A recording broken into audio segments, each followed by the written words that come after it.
It's good to be here. My name is Steve Hoffman, but in Silicon Valley, they call me Captain Hoff. That is my nickname.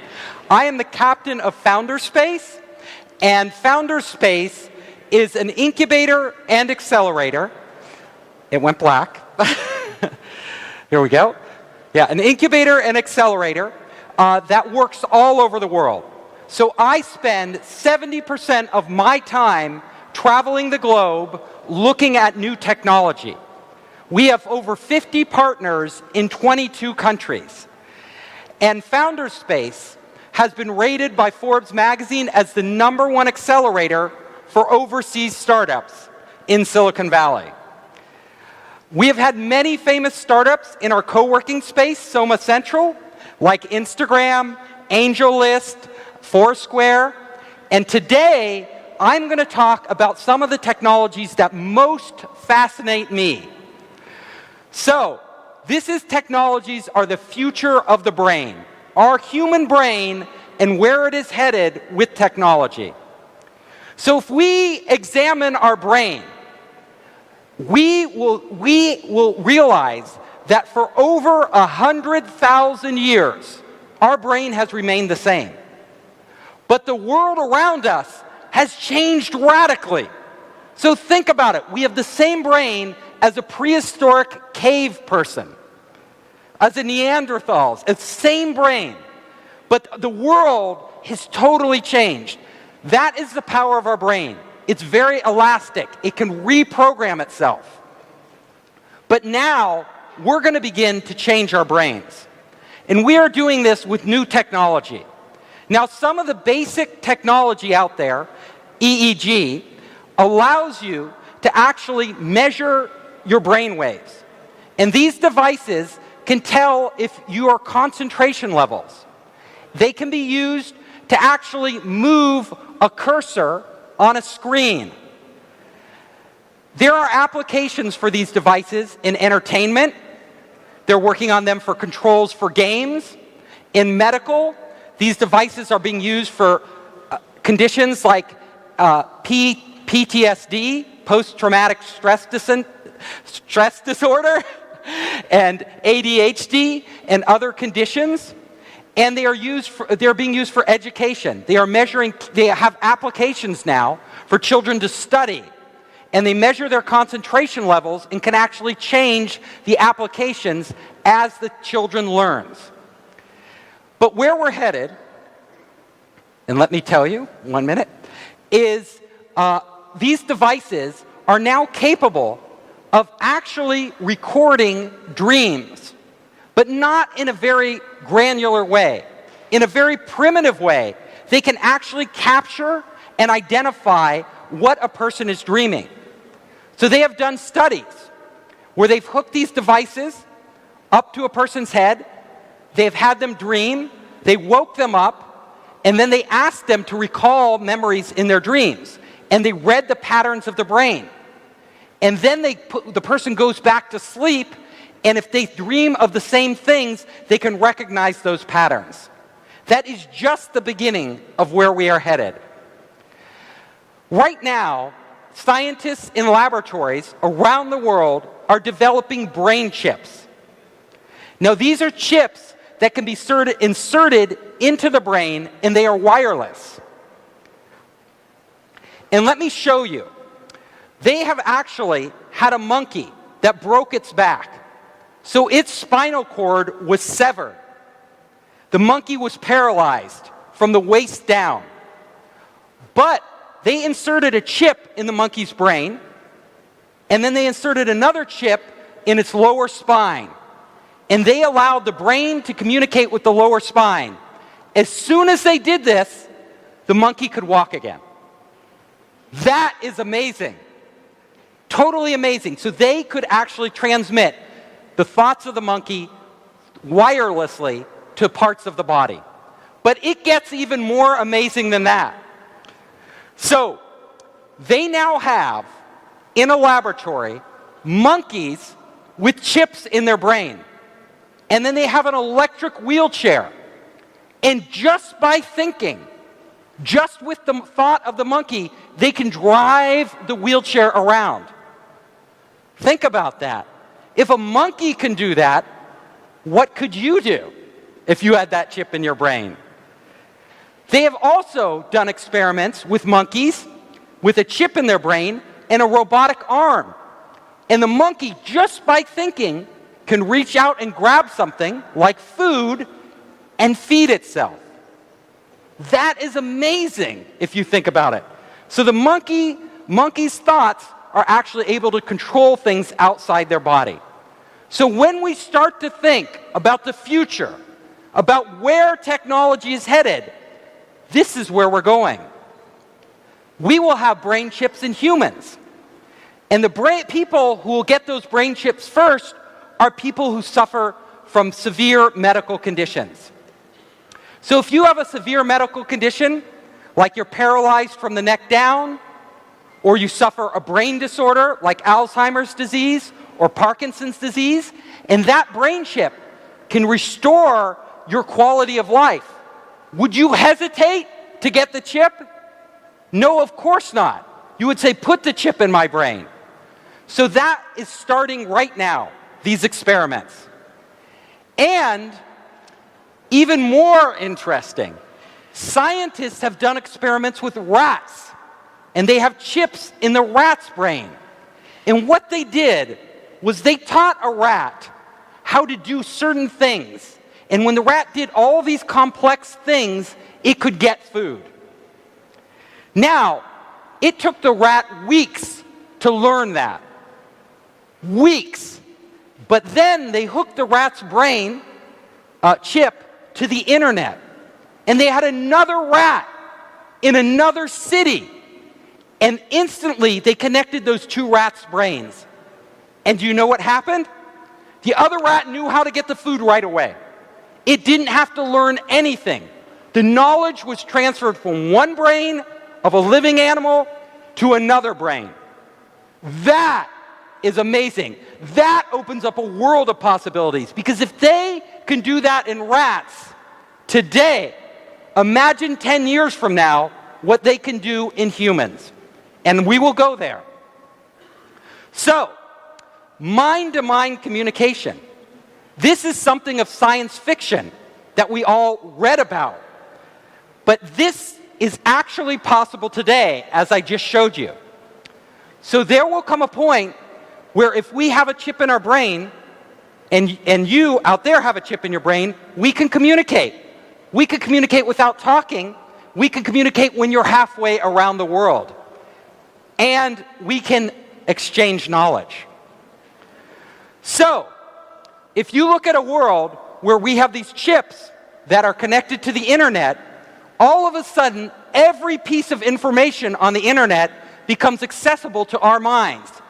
Now, when we look back at today and we have to go to Baidu or Google and type it in, that will seem so primitive. Nobody will do that. You will just think, what knowledge do I need?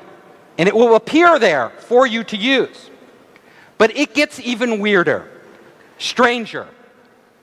Because we will not only be able to transfer knowledge, but we will be able to transfer memories. Now, so you could have an experience like skydiving, and all of a sudden you could transfer that experience to a friend, and all of a sudden they have experienced what you have experienced. It gets even weirder, because we will be living our lives as our lives. We know our lives and our memories, but you will all of a sudden have access to anybody's life who wants to make it available to you. People will open source their lives so others can download pieces of their lives and experience those things. That will be really strange. We won't know the difference between our own memory and a memory we acquired from someone else. Think about that. It gets even stranger. So, all of us are here learning at Siebes, right? Getting EMBAs and MBAs. Well, this will be obsolete because Siebes will literally be in the cloud. And you will just download from all the best minds in the world whatever you need to know when you need to know it. Our brains will be, we will no longer have universities as we have them today. That will change. Information will be on demand. Information will be commoditized. Knowledge will be commoditized. All of us will be smarter, have infinite amounts of storage, and infinite access to information. It will be unheard of. We will no longer be this isolated human being. We will be connected to everything. So, you can imagine not only will we be able to get knowledge, but we can actually have full experiences in our head. So right now we have these clunky VR units that we have to put on. But in the future, you can just download a whole environment and actually live in it. And all of you might think, this is not real. But do you know every night when you dream, those dreams are real. No matter how fantastic your dreams are, they are real. You feel like you're really there. Our brains have that capability already built in. All it takes is the technology to stimulate and transfer the right images in our brain so our brain creates them, and then we will live like the difference between us dreaming and reality will be blurred. We will be spending a lot of time outside our bodies. So, think about this. You, as a human being right now, are trapped in this body. But once you are connected to the internet, you are no longer trapped in your body. You can actually be anywhere at any time that any other person or any other device is getting sensory information. So there could be a robot on Mars, and you could literally tap into the robot on Mars, and it would be like you're on Mars. It could totally recreate the experience, including the sensations, the physical sensations, like everything of you being on Mars. You can live through other people, your favorite pop star, your favorite scientist. You could be in Elon Musk's head right now, walking around doing what he's doing, if Elon Musk allowed you to do that. It gets so strange because our senses now, we have our 5 senses of our body. But suddenly, if we are connected to a world of intelligent machines and intelligent sensors all over, we will no longer have 5 senses. We will have access to hundreds of sensory input. Infrared, right? All these UV, all these different types of senses that we never even experienced before. It will radically change how we perceive existence. So if you start to go down this path, you see, we won't even be, our life today will be totally alien to us. We will be living in a whole nother reality that is blending information, sensory information, data information, memories, all of this from all around the world in this vast internet. And that will and can happen. So let's go even further. Experiencing other lives. So all of us experience things in our life. But now we will be able to have many lives. You can have many lives because you can access other people and other places and live through them. And if you want to think about this, it can be almost like heaven.